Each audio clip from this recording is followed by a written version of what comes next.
Saya mulai dulu. Assalamualaikum warahmatullahi wabarakatuh. Mungkin yang belakang duduk di mana? Sebelah sini enggak apa-apa, Mas, daripada saya nggak bisa lihat belakang sini.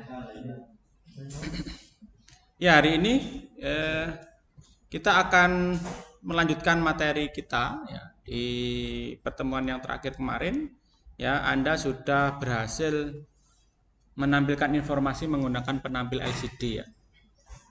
Hari ini kita akan sedikit lebih berbeda. Kita akan mencoba mengimplementasikan sinyal PWM (Pulse Width Modulation), yang mana ini sinyal tersebut biasa digunakan untuk aplikasi pengendalian motor, Mas.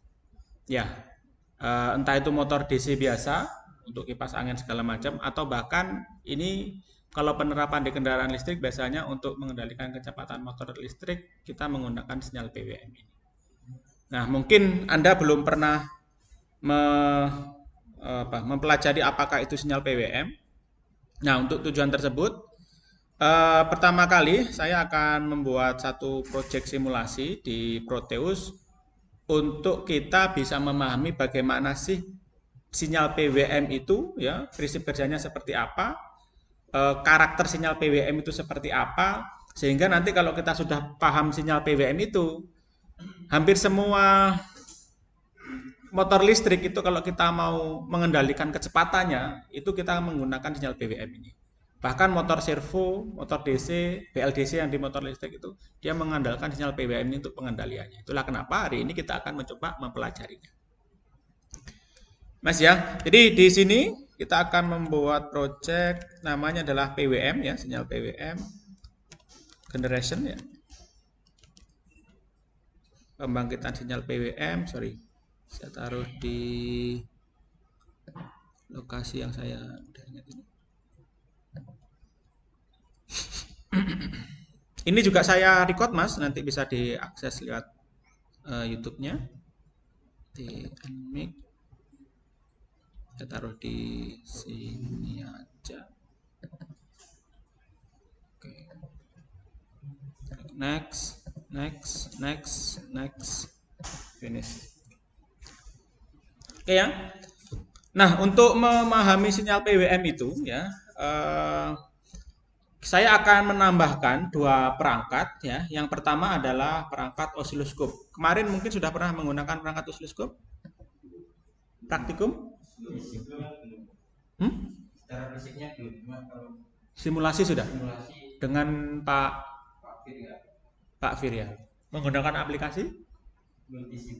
Nah, multisip. Ya, nanti kita punya beberapa unit osiloskop di sini, kita bisa melakukan eksperimen kalau mungkin tidak hari ini, karena mungkin hari ini kita hanya akan menyelesaikan teorinya saja, Mas ya. Mungkin kita sambung dengan teman selanjutnya.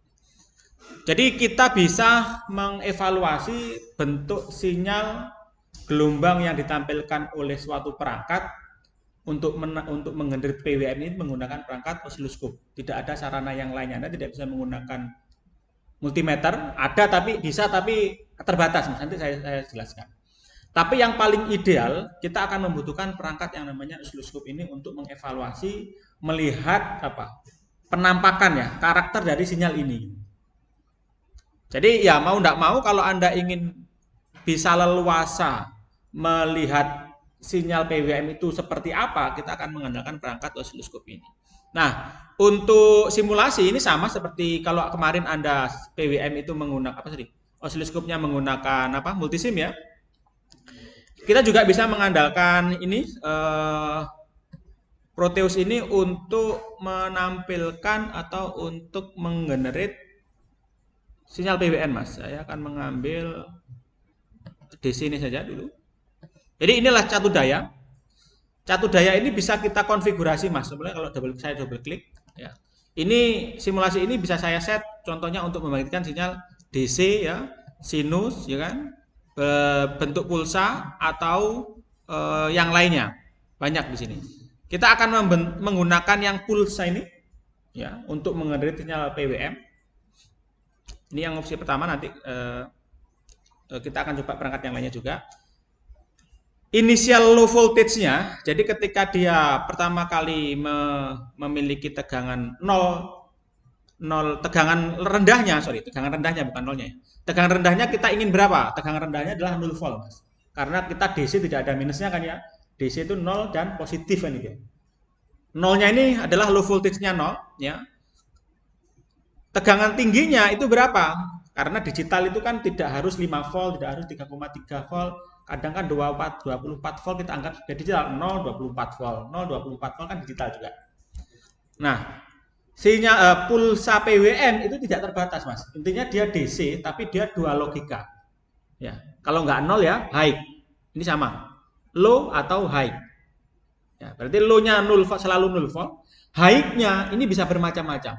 Kalau kita menggunakan ESP32, high voltage-nya adalah 3,3 volt karena sama seperti yang kita bahas kemarin, pin GPIO-nya ESP32 itu adalah 3,3 volt maksimal. Tapi kalau Anda menggunakan Arduino, Anda akan bisa memberikan 5 volt.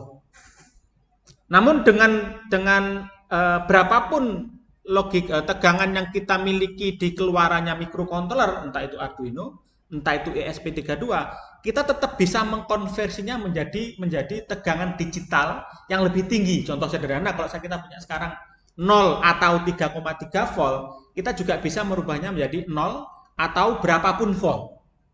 Contohnya ke 10 volt, 0 volt, 10 volt, 0 volt, 10 volt. Atau mungkin kalau dengan aki, ya, baterai 0,24 volt, 0,24 volt. Kenapa kok kita sampai tinggi? Nanti ada alasannya. Nanti ada alasannya. Ya, nanti ada alasannya. Sementara karena kita memiliki anggaplah Arduino gitu ya, maka logika high-nya adalah 5 volt. Ya. Sekali lagi ini disesuaikan dengan perangkat yang kita miliki nanti. Kalau berasal dari microcontroller, maka seperti ini. Tapi catatannya adalah kita bisa membangkitkan tegangan logika low atau high, berapapun tegangannya itu bisa sebenarnya. Dengan tambahan rangkaian yang pas.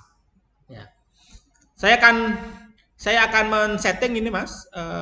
Ini sebenarnya rise time, fall time, fall time ya. Jadi sinyal itu kalau tegangan 0 volt kan rendah gini ya, 0. Ketika dia naik menjadi 5 volt, anggaplah dia kan naik ini. Ini dinamakan dengan rise. Yang dinamakan dengan rise time adalah waktu yang dibutuhkan dia naik dari sini sampai ke atas ini berapa detik. Kadang kan bisa gini, 0 miring gini kan Mas ya. Berarti kan waktu naiknya kan agak lama. Ini yang jelek ini. Kita inginkan dia tegak gini. Ya idealnya kan tidak ada jeda waktu. Dari sini ke sini kan tetap 0 volt. 0 detik lah istilahnya. Dari low sampai high ini tidak ada jedanya. Ini idealnya, tapi tidak mungkin kita miliki di dunia nyata. Ya. Kalau Anda memiliki pembangkitan sinyal yang bagus, artinya apa bagus itu? Rise time itu sekecil mungkin. Sama fall time-nya juga sekecil mungkin. Ya. Idealnya seperti itu. Tapi di sini untuk simulasi kita bisa definisikan, Mas. Contohnya di sini parameter adalah 1 mikrosecond. Ya, jadi dari low ke high, dari high ke low itu kita setting membutuhkan waktu 1 mikrosecond. Ya. Sederhananya gini mungkin kalau Anda membayangkan, kenapa kok kita membutuhkan transisi? Ini transisi ya, dari low ke high atau dari high ke low. Idealnya seperti ini. Kalau kita fungsinya transistor apa tuh? Yang mungkin Anda ketahui. Sebagai saklar? Saklar apa? Maksud saklar tembok kan enggak? Saklar elektronik ya? Iya. Saklar elektronik apa sih itu dia ya? Saklar elektronik itu beda dengan saklar tembok. Sama-sama saklar, bedanya apa? Kalau saklarnya tembok itu dengan tangan Anda ngaktifkannya kan ya. Tapi kalau dia apa? Dengan arus listrik transistor. Ya. Tapi kalau MOSFET dengan tegangan listrik. Transistor dengan arus listrik. Jadi dengan merubah arus listriknya masuk ke kaki basisnya, maka kaki antara kolektor bisa nyambung, bisa terputuskan gitu. Itu fungsinya transistor sederhana. Ya. Korelasinya dengan ini, transisi dari low ke high tadi. Jadi kalau ini semakin lebar gini Mas, ini low, ini high. Kalau low kan nggak ada arus ya, high kan ada arus. Jadi ketika kita nyuruh sekarang, transistor ono gini kan di sini. Dia kan mulai naik kan gini 0,1, 0,2, 0,3, 0,4 sampai 5 volt kan gitu ya. Kalau dari ini. Nah, berarti kan dia on-nya kan di tengah-tengah gini aja ya. Jadi kalau nanti tegangannya 2,5 volt, kalau P-nya ini kita hubungkan dengan transistor untuk menyalakan transistor, maka dia butuh waktu sekian ini mas, 2,5. Contohnya kalau sampai sini 1 second selama, berarti kan di sini setengah second ya Pak. Artinya apa? Butuh waktu setengah detik untuk menyalakan transistor. Jadi pertama kali Anda nyuruh sekarang, ternyata dilakukan oleh transistor untuk waktu 2,5 detik. Kemudian baru dinyalakan lampu Anda yang dihubungkan dengan transistornya gitu. Jadi yang ideal apa? Ya tadi nempel tadi, lurus ini ya. Nah, jadi 0 sampai ini, ya kalau saya mintanya sekarang, maka pada saat itu juga ya bisa langsung on gitu. Nah, nanti korelasi sampai di situ. Nah, itulah kenapa kita rise time dan fall time ini kita butuhkan sesingkat mungkin atau idealnya adalah 0. Selanjutnya adalah pulse width, Mas. Ya. Pulse width ini ya kalau Anda lihat ini bisa kita berikan dalam pulse dalam satuan persen atau dalam satuan detik ya. Pulse width itu apa sih? Lebar pulsa. Pulse width. Lebar pulsa. Lebar pulsa sih apa sih? Lebar pulsa itu adalah kita bisa gunakan dua. Lebar pulsa itu adalah korelasinya dengan periode, Mas. Kalau kita bermain dengan sinyal itu punya dua parameter. Kalau nggak periode, ya amplitudo kan gitu ya. Periode korelasinya dengan frekuensi, ya kan? Tetap kalau nggak amplitudo ya frekuensi. Ya kalau nggak amplitudo ya periode kan sama aja. Nah di sini kalau kita anggap contohnya 50%, maka frekuensinya 1 Hz dan kita set di sini 50%. Jadi kita memiliki periodenya 1 detik, 1 Hz kan 1 detik ya. Periodenya 1 detik. Kalau 50% berarti 50% off logika low 0 volt. 50%-nya adalah naik logika high atau di sini kita setting 5 volt. Gitu ya. Nah, atau juga kita bisa ngaturnya seperti ini. Nah, ini kan berarti setengah detik kan 500 milisecond on, 500 milisecond off. Sama saja 50% kan sama aja. Nah, untuk menyederhanakan permasalahan saya akan menggunakan 50%, kita klik OK, kemudian kita klik. Contohnya ini ini kan sinyalnya Mas ya. Ini kita akan periksa sinyal yang dikeluarkan oleh ini ke osiloskop di sini. Kalau Anda bayangkan ini seperti baterai Mas atau power supply. Tapi power supply-nya itu apa? Bagus. Karena kalau Anda memiliki power supply kan cuma berapa Anda putar gini kan? Ya 0 volt, ya 5 volt kan lurus gini aja kan? Baterai Anda berapa? 12 volt, ya 12 volt konstan kan gitu. Bisa nggak Anda putar-putar? Nggak bisa.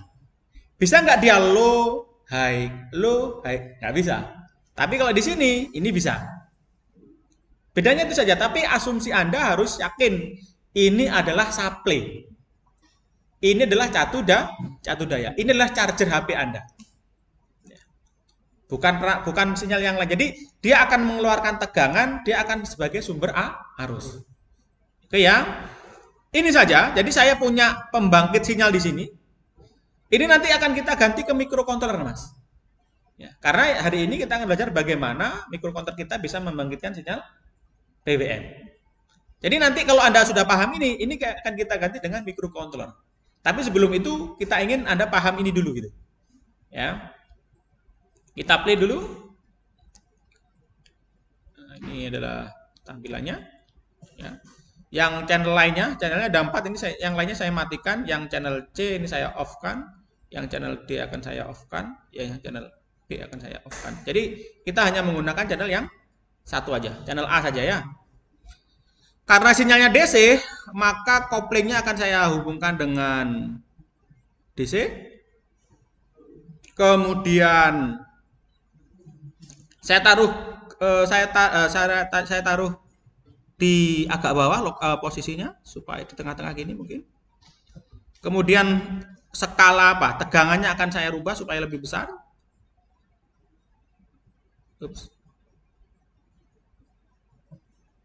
Seperti itu. Kemudian skala periodenya akan kita rubah supaya kita lebih mudah mengevaluasinya mungkin. Saya set segini aja. Nah, Anda lihat. Berapa tadi frekuensinya? 1 Hz. Berarti kalau 1 Hz 1 detik Mas ya. Dari sini sampai sini 1 detik ya. Low-nya setengah detik, high-nya setengah detik. Kita lihat di sini ya. Saya akan pause dia. Sorry. Jalan dulu. Nah, segini aja. Kemudian kita akan paskan posisi kotaknya supaya kita bisa lebih mudah menghitungnya. Berapa ini? 1, 2, 3, 4, 5. Kelihatan kotaknya? Nggak kelihatan? Sila ya. Ini ada 5 kotak. Kalau Anda menggunakan komputer Anda kelihatan nanti. Ini ada 5 kotak. Ya. 5 kotak. Ini kalau ke sini kan periode atau frekuensi ya. Kalau horizontal kan ya periode. Berarti kita menggunakan ini milisecond satuannya berarti berapa nih? 5 di sini juga 5. Berarti 10 ya. 10 dikalikan 0,1 berapa Mas? 10 kalikan 0,1? 1 apa? 1 milisecond. Jadi 1 milisecond. Ya. 10 dikalikan 0,1 adalah 1 milisecond. Kita lihat 1 2 3 4 5, 1 2 3 4 5. Ya, di sini 10 kalikan 0,1. Jadi 1 milisecond ya.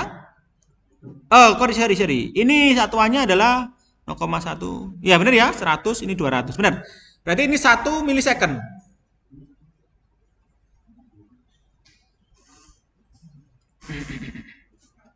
Saya geser dulu.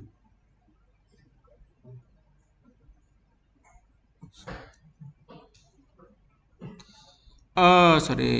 Ini 1 10.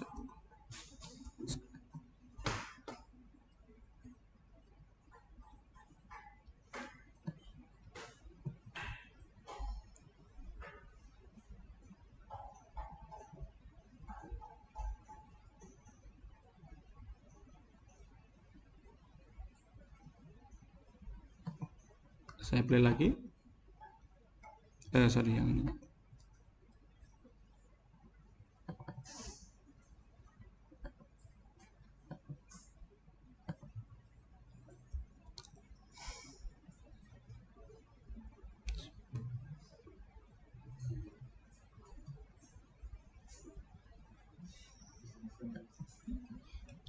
Ini 100 Mas. Enggak kelihatan ya, Anda?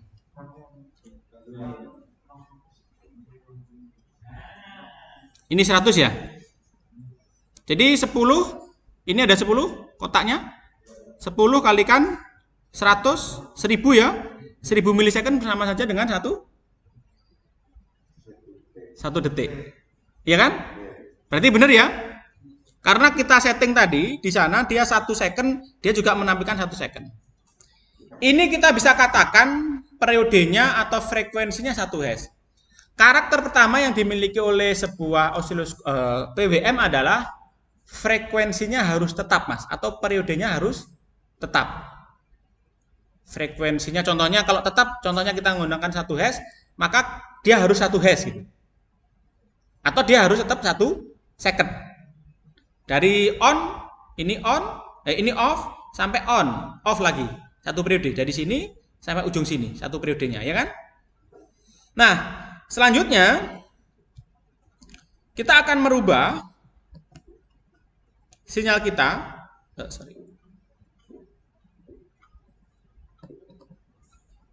Supaya dia memiliki pulsa yang berbeda. Nah, contohnya di sini kita akan set bukan lagi setengah second atau 500 milisecond, kita akan set dia seperempatnya, Mas. Berapa? 250 ya. Frekuensi tetap.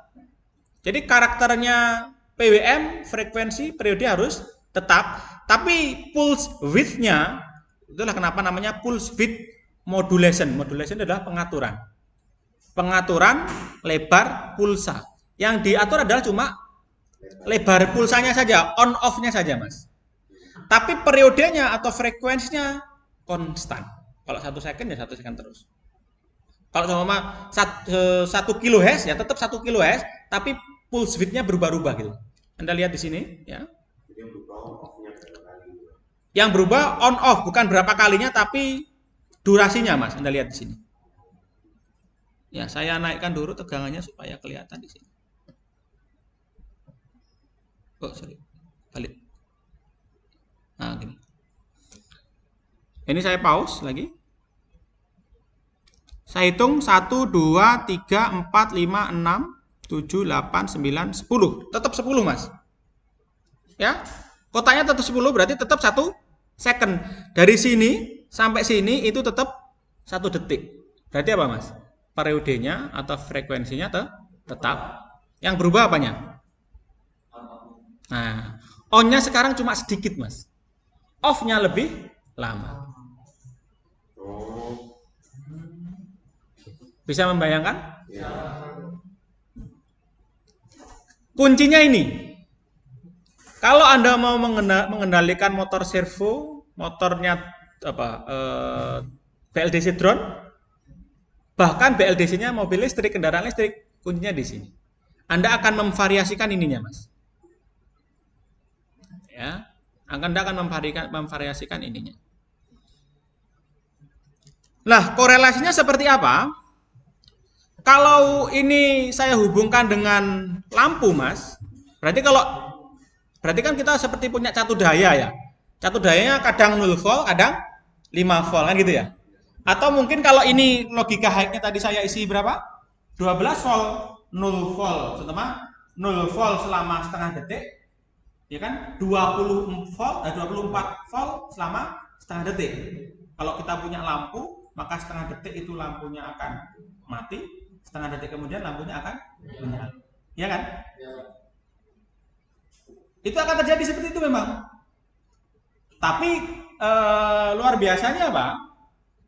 Kita bisa, karena kita menggunakan saklar elektronik, transistor, MOSFET, IGBT, thyristor, dan teman-teman yang lainnya, ya. Yang luar biasa apa? Kalau saklar tembok itu Anda tekan paling cepat, Anda tekan berapa kali dalam 1 detik? Saklar tembok di rumah Anda. 10 kali 1 detik bisa? Gitu. Nggak bisa. Tapi transistor, bahan semikonduktor, transistor dan teman-temannya ini 1 detik bisa Anda on off kan sampai ratusan ribu kali, Mas. Dalam 1 detik. Atau frekuensinya ribuan hertz. Apa yang terjadi kalau seperti itu? Berarti saya punya lampu, ya kan ya? Saya bisa matikan dia, saya bisa nyalakan dia dalam 1 detik selama ribuan kali. Apa yang terjadi pada lampunya? Enggak bisa. Maka Anda bisa mengatur lampu itu, intensitasnya bisa Anda atur. Belum pernah ketemu kan? Kalau ini kan hanya on off saja. Pernah nggak Anda mengatur intensitas lampunya redup terang? Nggak pernah. Tapi jangan AC ya. AC nanti teknologinya berbeda. Dia menggunakan SCR. Kita ngomong DC. Lampu Lampu headlight di mobil Anda kan 12 volt tuh. Kasihkan dia frekuensi 1 kHz saja. Kalau frekuensi 1 Hz tadi nyala setengah detik, mati setengah detik. Tapi kalau saya injeksikan frekuensinya 1 kHz saja, 1 detik berapa? 1000 kali 1 kilo. Ya. Maka dalam 1 detik dia on off sebanyak 1000 kali. Kalau 50%, maka intensitasnya akan turun 50%-nya, Mas. Oke? Tapi hati-hati, ini kalau Anda implementasikan ke injektor Anda akan getar di dalam aja, gitu aja. Karena injektor adalah kontaktor kan gitu ya, buka nutup saluran kan gitu. Nggak bisa Anda implementasikan di situ. Nggak bisa buka separuh gitu, nggak bisa ya. Tapi kalau itu Anda implementasikan ke motor, ke lampu, ke LED, ya, itu akan terjadi seperti itu. Oke? Ini mati lampu yang ini lampu AC ini mati apa hidup ini? Mati hidup ya? Mati hidup kan? Tapi kita melihatnya apa? Nyala terus. Karena tingginya frekuensi berapa? 50. Padahal kalau dengan transistor kita bisa 1000, 2000, 10.000 bisa. Nah, kelebihannya PWM bisa ya menggenerate sinyal yang tadi. Jadi kalau kita ingin redup sekali, contohnya kasihkan aja 25%, 10%, 20% kan gitu ya. Atau kalau kita pengen agak terang berapa? Ya 75%, 80% agak terang kan gitu. Kalau maksimal ya 100% kan gitu aja. Ya. Sama Pak, kalau ini kita implementasikan ke motor, maka Anda bisa mengatur motor Anda putaran kecepatannya 0, kalau kita on terus 24 volt motor Anda akan berputar maksimal kan ya. Putar maksimal terus. Tapi kalau kita berikan PWM separuhnya atau berapa 50%, maka putarannya akan turun 50%. Atau seperempatnya atau 10%-nya itu bisa. Nah, acuan itulah yang digunakan untuk menggantikan sistem throttle di kendaraan Anda. Sehingga ECU itu tanpa butuh throttle Anda, dia hanya ECU-nya hanya menggenerate apa? Sinyal PWM masukkan ke controller, maka dia bisa mengendalikan putaran motornya. Ya dari sini masuknya. Ya. Oke ya Mas ya. Kita akan mencoba melihat visualisasi lebih nyaman menggunakan namanya sinyal generator. Di sini kita juga punya ini. Ini akan saya gabungkan dengan sini. Kemudian saya butuh tegangan. Ini sama Mas, sinyal generator itu sama seperti apa? Yang tadi, sebuah baterai. Tapi baterainya luar biasa kan gitu ya. Dia bisa kita gunakan untuk membangkitkan berbagai macam bentuk sinyal dan tegangan. Oke, kita play dulu. Belum saya setting ini. Ini bisa kita atur Mas. Ya, saya ingin gelombang apa? Gelombang kotak ya. Ingat, microcontroller itu digital. Dia hanya bisa membangkitkan sinyal digital juga. Input yang dia olah digital, output yang dia keluarkan juga digital. Ya kan? Maka ya kita hanya ini juga logika sih apa? Kotak juga digital. Kalau yang tadi sinus kan bukan digital ya. Polaritasnya adalah unipolar atau bipolar. Uni itu tunggal, B itu 2. Polaritas. Berarti polaritasnya 1 apa 2 kan gitu ya? Polaritas 2 itu plus ground minus itu adalah bipolar. Kalau unipolar itu satu kutub, satu polaritas. Kalau enggak 0 positif atau 0 negatif. Milih yang mana kan gitu. Karena kita digital, ya kendaraan listrik semua satunya dari mana? Dari baterai kan? Baterai berapa? 0 positif kan ya? 0 12 volt, maka kita akan memilih yang unipolar, tunggal berarti. Ya, kecuali kalau catur daya Anda AC seperti ini. Ya, 12 volt turun minus 12 volt, naik 12 volt 0 turun minus 12 volt. Apa? Bipolar ya. Catur daya mungkin yang Anda paling sering gunakan apa? Charger HP Anda ya. Unipolar atau bipolar? Unipolar. Kalau nggak 0 ya 5 volt kan Mas. Padahal di eksperimen di aplikasi elektronik catur daya itu ada yang bipolar, minus, ground, positif. Itu bisa kita gunakan. Itu kita namakan bipolar. Anda kalau nanti praktikum op-amp pada mata kuliah pengolahan sinyal analog, Anda akan membutuhkan catur daya unipolar dan fungsi dan keunggulannya apa dia punya. Tapi ribet apa Mas? Catur dayanya harus 2. Ribetnya itu. Tapi dia punya keunggulan tersendiri, Mas. Dia punya keunggulan tersendiri. Nah, di sini kita semua teknologi digital ya bermainnya ada di unipolar. Single supply saja. Oke ya. Kalau Anda lihat di sini, ini saya set ke unipolar, ini kotak, tegangannya bisa saya set tadi 5 volt ya. Berarti ini saya naikkan sini. Nah, berarti saya bisa membagikan sinyal kotak bertegangan 5 volt 0 volt, 5 volt 0 volt. Ya, dengan frekuensi di sini contohnya 10 Hz, Mas. Ya, saya bisa turunkan frekuensinya menjadi 1 Hz.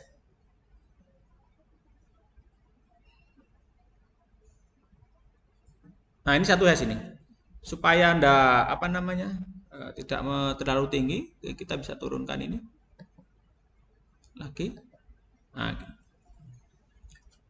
untuk membuktikannya, groundnya di mana? Groundnya di sini, Mas. Nah, ini groundnya. Groundnya di situ. Itu ground 0 volt di situ. Garis lurus, tidak kelihatan. Nah, itu. Ya, ini ground atau garis lurus.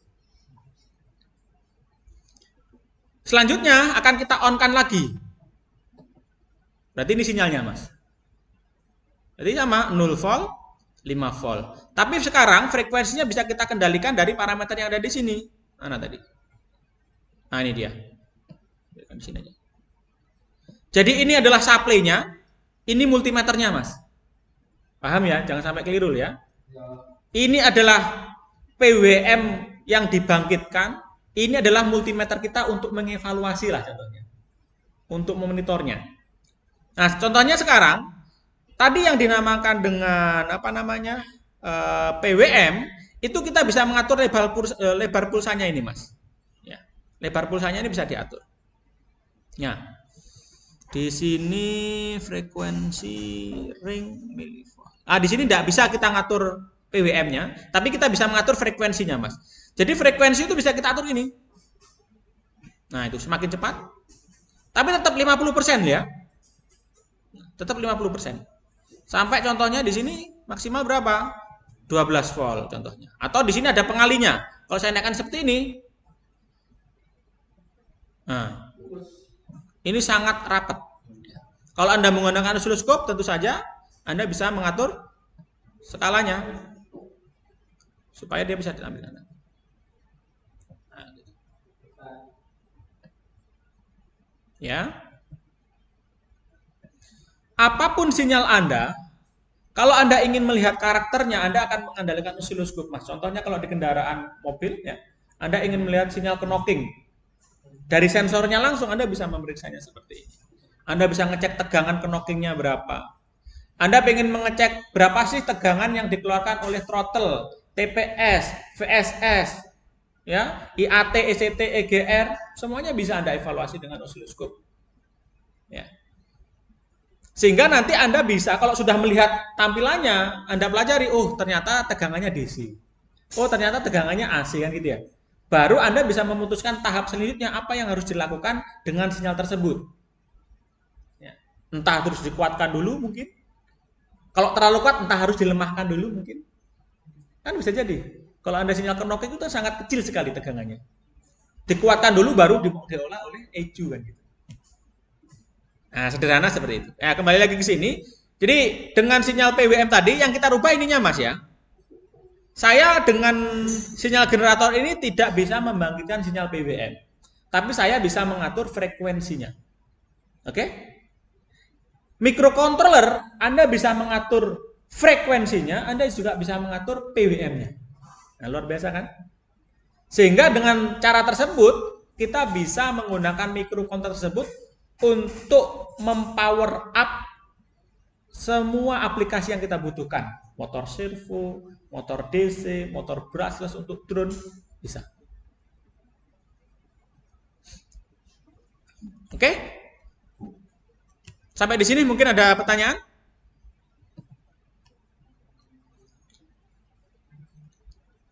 Saya akan menambahkan satu daya di sini. Voltmeter ya Mas ya. Nah di sini kok ampere-meter. Saya ulang lagi. Saya ukur tegangan di sini berapa volt gitu maksudnya? 2,5 volt ya. Nggak kelihatan. Nah ini. Jadi meskipun frekuensi ini saya rubah-rubah Mas. Ya, sorry. Ya, sama ya. Sama ya. Tetap 2,5 volt. Jadi ketika Anda merubah frekuensi, sinyalnya kan kerapatannya kan berubah, Mas. Tapi kalau Anda ukur dengan voltmeter, pernah menggunakan voltmeter kan? Diukur, tegangannya kan tetap separuhnya. Kenapa kok 2,5? Separuhnya kan 5 volt kan ya? Karena kita setting tadi 50%. Artinya apa? Beban itu akan merasakan tegangan realnya adalah separuh dari tegangan maksimalnya dia. Itulah kenapa kalau motor itu 24 volt, kita berikan PWM 50%, dia akan merasakan 12 volt saja. Ya. Dengan catatan frekuensinya tinggi loh ya. Kalau frekuensi rendah ada on off ya, dia akan berkedip kan gitu istilahnya ya. Akan on, akan off kan itu. Oke?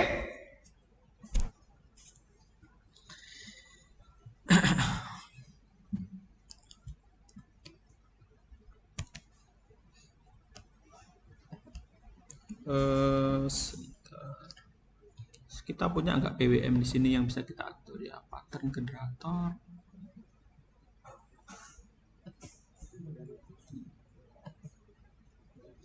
Kalau Anda menggunakan multisim, saya nggak punya kayak multisim. Oh, nggak punya saya, belum saya install. Kalau Anda punya multisim, sinyal generatornya multisim itu bisa merubah frekuensi dan juga merubah PWM-nya. Lebar pulsanya tadi, duty cycle-nya istilahnya namanya. On off-nya kan kita rubah ke kanan kiri tadi ya. Itu bisa kalau Anda menggunakan simulator multisim. Ya, seperti itu. Tapi saya kira Anda sudah paham lah intinya kan seperti itu ya. Sinyal PWM prinsip dasarnya seperti itu sehingga dengan mengatur presentasi on dan off-nya maka kita bisa mengatur beban itu sesuai dengan keinginan kita. Kalau itu kita kenakan ke LED sekali lagi lampu LED-nya akan berubah intensitas cahayanya. Kalau motor, kecepatan motor itu bisa kita rubah. Ingat, kecepatannya ya bukan arahnya loh ya. Kita belum ngomong arah di sini. Hanya kecepatannya dulu. Kalau kita ngomong itu apa lagi kira-kira? Motor kipas, maka kita bisa mengatur kecepatan putar kipasnya. Kalau kita menggunakan motor servo, Mas, saya tunjukkan motor servo. Motor servo dipakai di mana? Pernah dengar motor servo? Di apa? Ini motor stepper ini, Mas. Ini semuanya motor stepper. Kalau motor stepper kita nggak butuh PWM. Motor stepper ini motor stepper ini. Motor stepper itu Anda sudah dapat materinya apa? GPIO. Kalau Anda punya 4 LED, Anda bisa mengendalikan nyala mati, Anda bisa mengendalikan motor stepper. Cuma ada urutannya saja. Ya, kalau Anda kan LED ini kan nyala mati kan bisa Anda. Ini ada aturannya. Bagaimana memutar porosnya ini? Kalau nyalanya harus mengikuti pola seperti tertentu gitu. Tapi bisa Anda karena sudah materinya. Ya, motor stepper sederhana. Motor wiper? Motor wiper itu motor DC biasa itu, Mas. Motor DC biasa gini, tapi mekaniknya bisa kita rubah. Maksudnya Anda kan ada mekaniknya ya motor wiper dia. Dia searah jarum jam, berlawan arah jarum jam, kira gitu aja dia. Tapi dia motor DC. Motor stepper di mana selain di sini? Ini di kendaraan ada nggak? Ada. Apa? Power window. Enggak DC biasa power window. Apa? IACV, ISCV pernah dengar? Hah, nggak ngerti IACV, ISCV? Kemarin otomotif pernah ngerti IACV. Oke, pertanyaan sederhana kalau Anda ngerti IACV. Kondisi idle mesin. Anda bisa pedal gas nggak? Oh. ISC, V ini yang paling. Ya kalau mungkin ada bilangnya SC ya. Tapi bahasa benernya ada ISCV, salah namanya buka mulut. Idle ada bypass. Tengah-tengahnya ada ISCV atau IACV sama aja. Idle air solenoid valve atau idle solenoid control valve. Itu apa itu? Motor stepper. Itu motor stepper itu. Kalau Anda lihat kakinya ada 4. Berapa kakinya belum pernah? Kakinya ada 4 itu. IACV pernah buka IACV? Belum. ISC sama aja ISC nomor. ISC berupa apa sih? Ya, pokoknya kotak. Kaki kabelnya ada berapa? Pernah buka? 4 ya? Nah, ini sama ini Mas. Nah, ini ada 5 ini kabelnya. Tapi prinsipnya kerjanya sama. 5 itu ada 2 kaki yang dijadikan 1 kabelnya. Prinsipnya kerjanya sama. Gunanya untuk apa? ISCV. Mengatur katup udara idle ya. Bukan bentuknya kan sekian kayak diatur ya. Yang atur siapa ya? Tangan Anda apa siapa? Icunya kan? Icu kan masuk kabel itu kan dengan koneksi itu kan dia bisa ngatur bukan bentuknya ya. Jadi kalau Anda main karman sekarang harus saya ngatur icunya sekian RPM sehingga Icu tahu. Oh orangnya pengen sekian RPM saya akan sekian yang seperti ini gitu. Nah gitu ya. Iya. Kalau di sini sama ini. Ya. Ini icunya mana? Icunya di sini, dia akan mengendalikan motor ini untuk mengatur posisi koordinatnya. Berapa? Kalau dia berputar, ya, keunggulannya apa sih? Dia bisa berhenti di tengah jalan ini ya. Cuma ini kan untuk full ya. Ini kan bukan full. Ini wide open throttle, ini fully close ya. Ini berarti full, ini full. Berarti 0 derajat, 90 derajat. Motor stepper bisa Anda suruh gitu. Ya. Motor stepper bisa gitu. Ini juga bisa seperti itu kan. Cuma kan ini dihubungkan dengan belt, sehingga Anda bisa menyuruh dia berhenti di posisi berapapun. Kalau di ISCV kan cuma aktif aja ya, muter gini atau gini, kalau ini untuk, kalau ini jadi full kan gitu ya, fully open, wide open throttle. Kan gitu aja. Tapi kata kuncinya motor stepper itu apa? Dia bisa kita suruh untuk bergerak sekian derajat. Tapi apa kelemahannya? Dia tidak bisa menghandle beban yang berat. So mama Anda suruh 50% mama kan, gini 0%, sini kan 100% ya. 50% kuatannya ini kan berhenti gini kan, betul kan? Anda tekan dengan tangan Anda, ini masih bisa gerak. Aplikasi ini artinya apa? Dia bisa berhenti tapi dia tidak bisa menahan beban. Untuk aplikasi yang berat nggak cocok. Ya. Terus gimana kalau saya ingin ngangkat beban seumpama 5 kilo naik ini, tapi saya bisa ngangkat 1 cm, 2 cm, 3 cm. Tapi bebannya berat. Kalau saya menggunakan motor nggak bisa. Motor listrik bisa nggak? Nggak bisa. Kita membutuhkan yang namanya motor servo. Motor servo itu yang sangat powerful karena apa? Kita bisa suruh dia berhenti pada, saya tunjukkan aja supaya saya tunjukkan.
Nggak ada mas.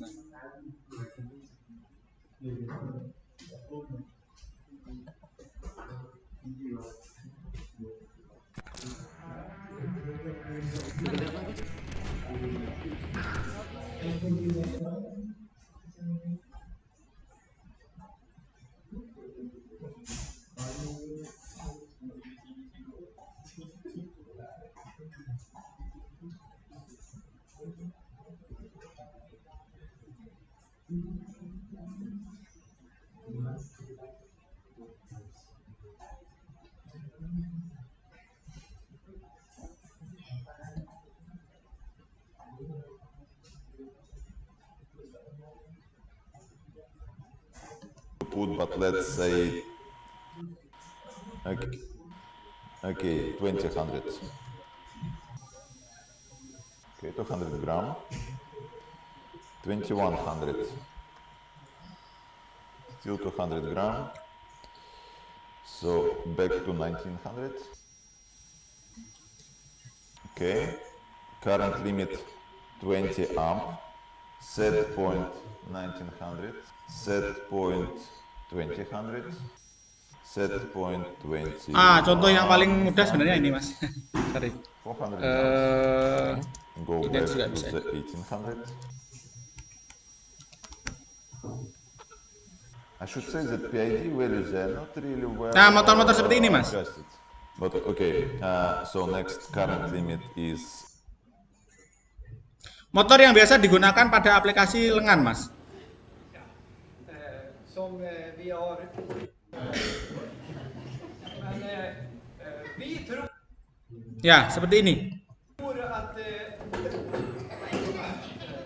att det här Jadi kalau Anda lihat, setiap porosnya ada motornya. kommer att ha Ya, ini ada 1, 2, 3, 4. 4 poros motor.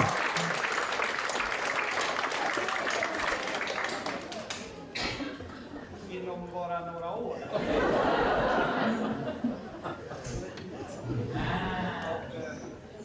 Den här modellen kanske bättre anpassad. Större lägenhet. Ini motornya, Mas. Även mindre robotar. Kalau seperti ini, Anda tinggal menghitung sendinya ada berapa. Setiap sendi itu ada 1 motor, Mas. Ya, berarti ini 1, mungkin ya 1, 2, 3, 4. Ya, minimal 4 minimal yang dia Och miliki. lägenheter studentrum. Det här är alltså våran nyaste modell och vi håller just nu på att jobba med Ya, kalau terlalu berat juga nggak bisa. större familjer. Masih tetap kalah dengan hidrolis. Tetap kalah dengan hidrolis.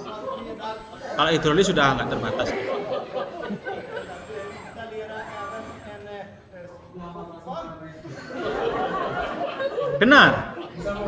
Sama. Jadi robot-robot lengan yang biasa dipakai untuk print ya, aplikasi produksi di industri itu menggunakan. Ya kurang lebih seperti inilah ya.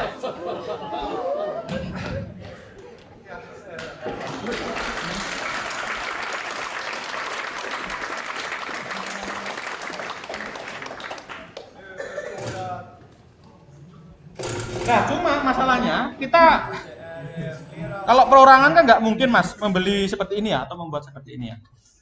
Iya, nggak mungkin. Satu unitnya itu sudah bisa untuk beli mobil. Motornya saja. Iya. Kalau seperti ini loh ya, motor 1 unitnya ini loh ya. Di kita di S2 Teknik Elektro itu kita punya robot semacam ini, tapi ukurannya lebih kecil mungkin 1 meter ini. Ya, itu harganya sekitar 2,5 M. Ya, 2,5 M.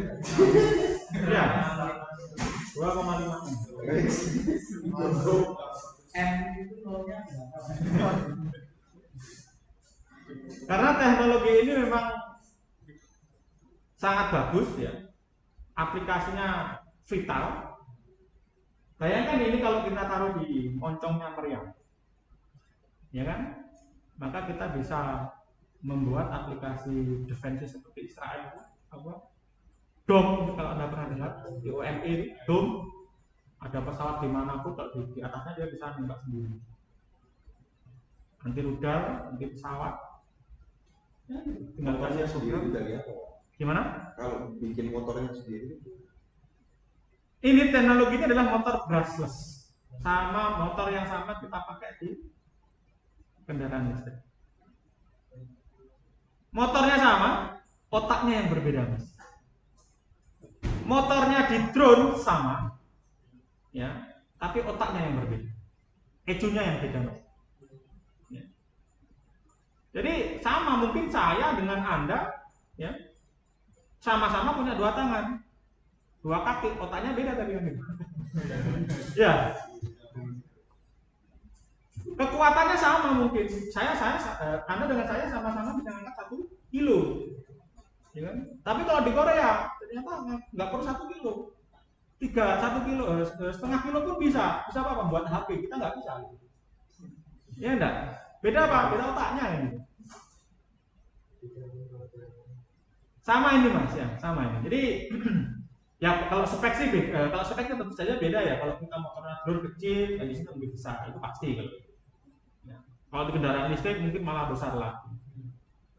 Nah, namun Eh, saya tunjukkan yang ini.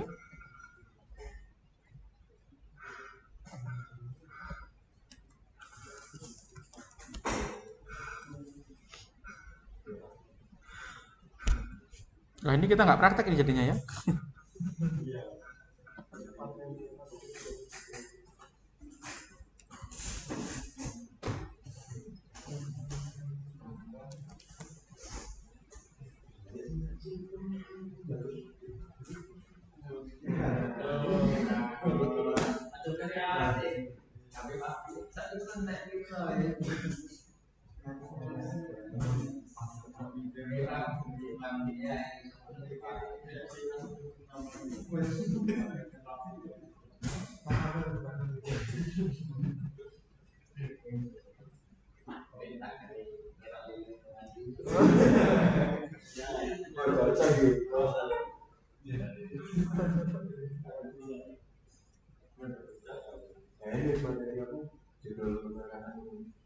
Hi guys, welcome to the new Simple FOC project. Ini sama, ini juga motor brushless servo. I'm very happy to be Ya. showing you the Simple FOC balance. Aplikasinya bisa dikembangkan ke otomotif juga. We'll quickly pass through the mechanical Tapi ini components prototype, ini masih kecil. and spend a lot Ya. of time pushing it a little.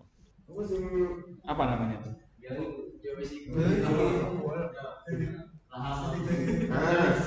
Balancing robots are really tricky to design. Iya, apa namanya?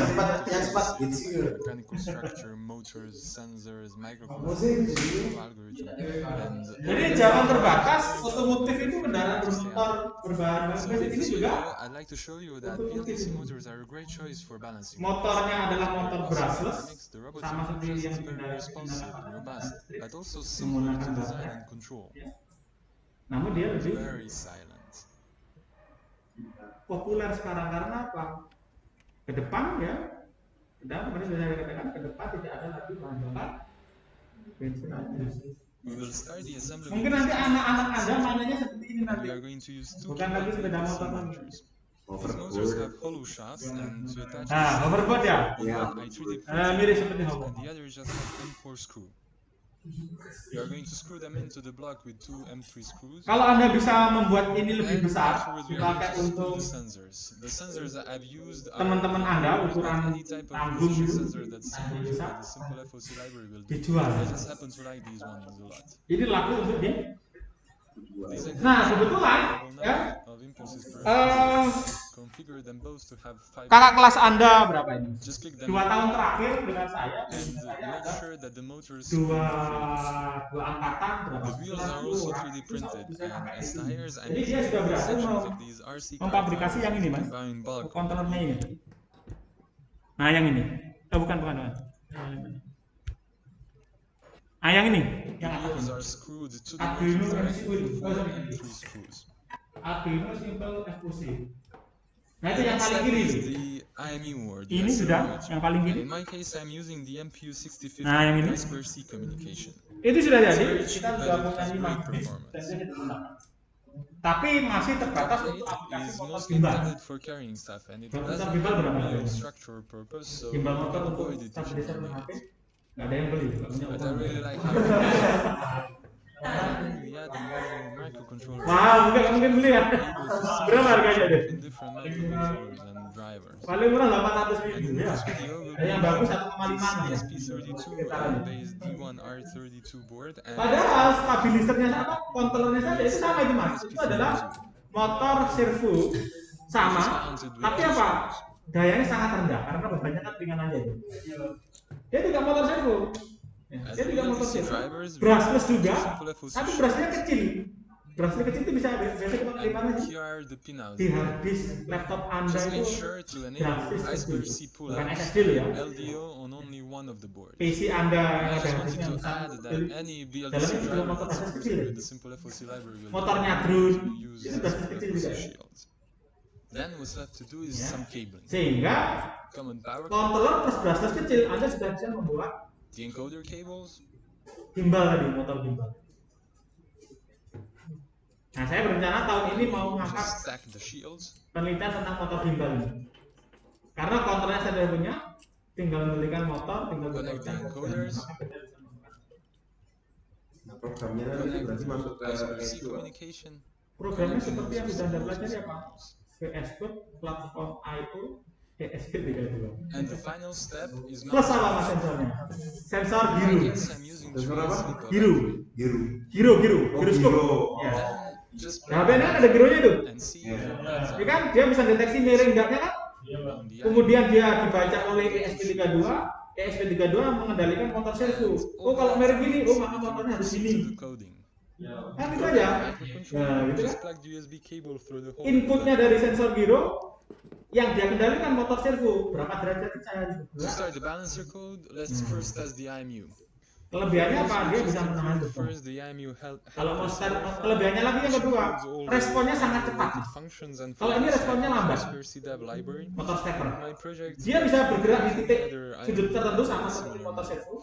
So Responnya just lambat, first and yang ini second responnya call sangat is cepat. IMU, and Secepat apa? Tergantung motor yang Anda check pakai. if we have received new data from the Kalau IMU. motor Anda besar, kapasitasnya Display to the kuat, serial terminal. maka dia sangat So seperti this otot dia, is Mas. the serial terminal. otot yang mengendalikan otot apa? Arusnya tadi. IMU is calibrating. Jadi kalau motor Anda powerful, dia bisa nyedot, dia bisa nyemburkan arus cepat, maka seperti otot yang kuat.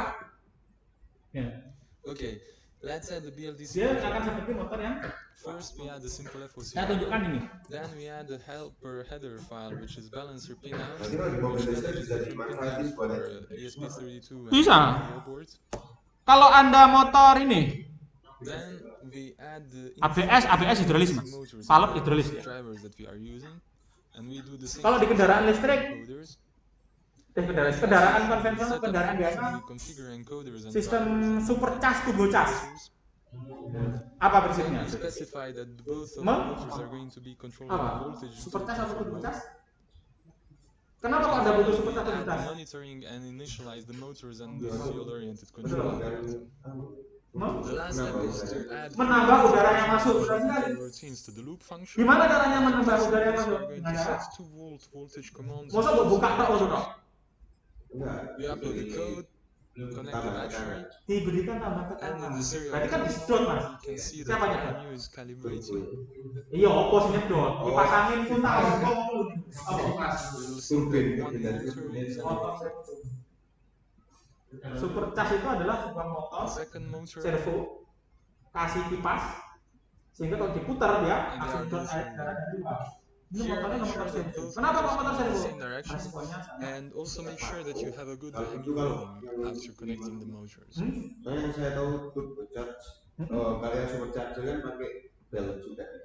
Ya, dari mana beltnya? Motornya dari mana? Motor biasa? Ikut putaran dari putarannya masih. Ya, ada yang sistem konvensional menggunakan At the apa belt distribusi dari mesin ya bisa. and implement Atau the ya yang biasanya kita gunakan di balap, di racing, ya. Oh. Itu bisa menggunakan. Sehingga apa? Jadi nggak ada and the user putaran is mesin. Nah sekali nggak membebani to control the catunya dari listrik langsung, position. ya. Semua mah itu pengen oh aku pengen akselerasi sekian, Target voltage maka dia langsung merintahkan motor servonya The PID untuk buka atau untuk nyedot sekian persen. The controller class is provided by the simple FOC library, and you can easily change them by changing the Okay. values in the constructor. Banyak aplikasinya mas, banyak. User commands will be handled with throttle and steering variables. These variables are intended to be updated via Bluetooth or some other way by user. And basically, what you need to do now is just upload the code.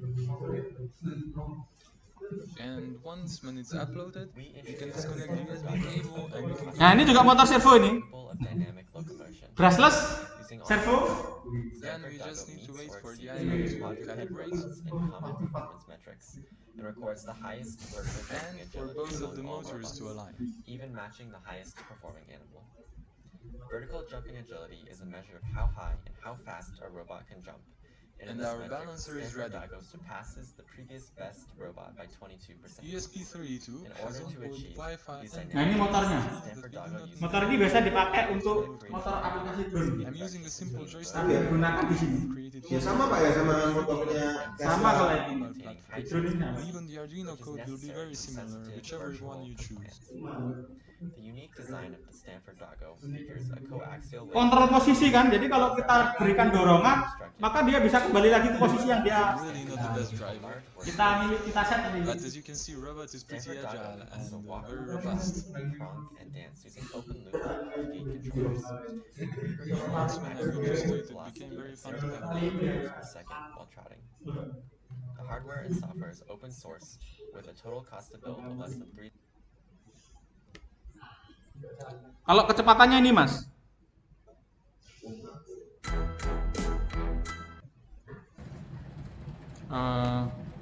But now let's do some mungkin tidak proper kelihatan testing. di sini.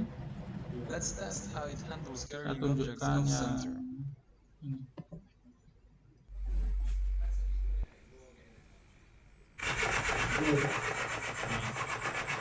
Itu adalah brushless servo mas, sama seperti yang tadi. Cuma diaplikasikan di plotter deh.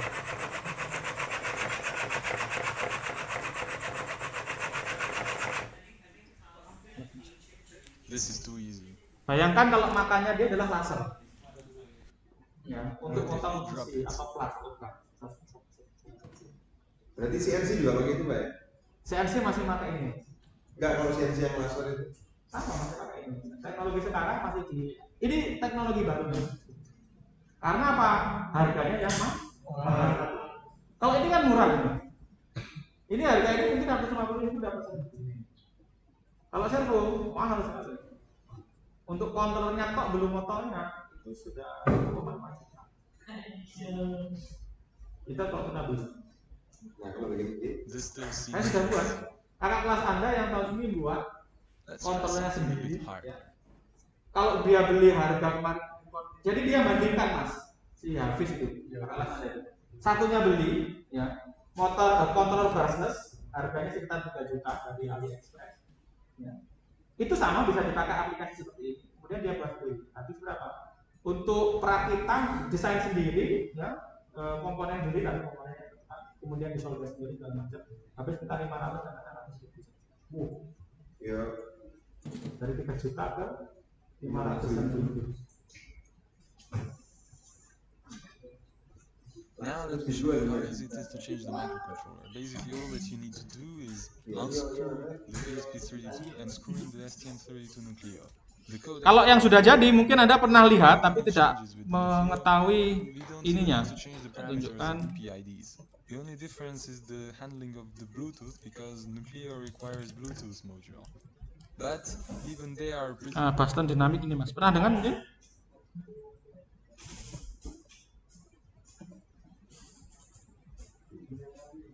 Nah ini Iya. motor Every time servo Boston semua ini. Dynamics puts out one of the big YouTube productions, the world is amazed. The robots dance or they do parkour. Ini semuanya All adalah of motor it is very servo mas. impressive, but it's under controlled conditions in a lab. It's not exactly a practical real-world use. So what are those robots actually being used for? Through the turbines in the cavern, generating 350 megawatts of power. And it's all run remotely. Switching this plant on and off is done at a control centre, about half an hour's drive that way, where they also control 20 other hydro plants.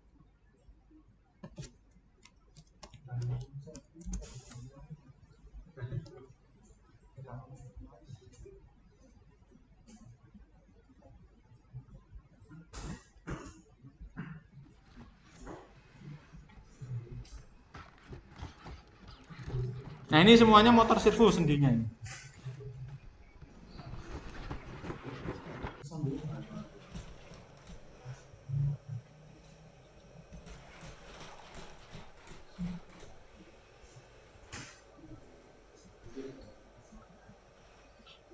Jangan membuat yang rumit-rumit seperti ini ya, nggak bisa.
Atau yang bentuk humanoid sudah?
Untuk robot dari perasaan. Dari perasaan itu mantap gitu.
Sudah ya?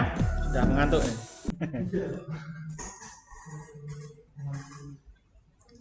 Jadi itu Mas ya, sedikit banyak mengenai motor servo ya.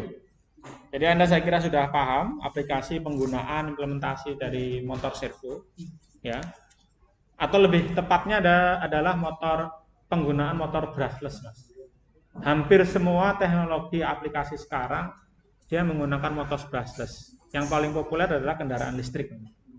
Hampir semua kendaraan listrik dia menggunakan motor brushless. Nah, kembali lagi ke pekerjaan kita di perkuliahan ini ya. Bagaimana kita bisa mengendalikan motor brushless tersebut ya. Maka sinyal PWM ini juga menjadi titik kunci bagaimana kita bisa mengendalinya, kemudian mengontrol motor-motor tersebut menggunakan sinyal brushless ini. Pada minggu depan ya, karena ini sudah hampir jam 9. Anda akan juga diperkenalkan bagaimana membuat program untuk mengaktifkan sinyal PWM. Programnya sangat sederhana, ya. Programnya sangat sederhana, tapi fungsinya luar biasa. Seperti itu. Mungkin itu saja, Mas. Hari ini, adakah pertanyaan yang perlu disampaikan?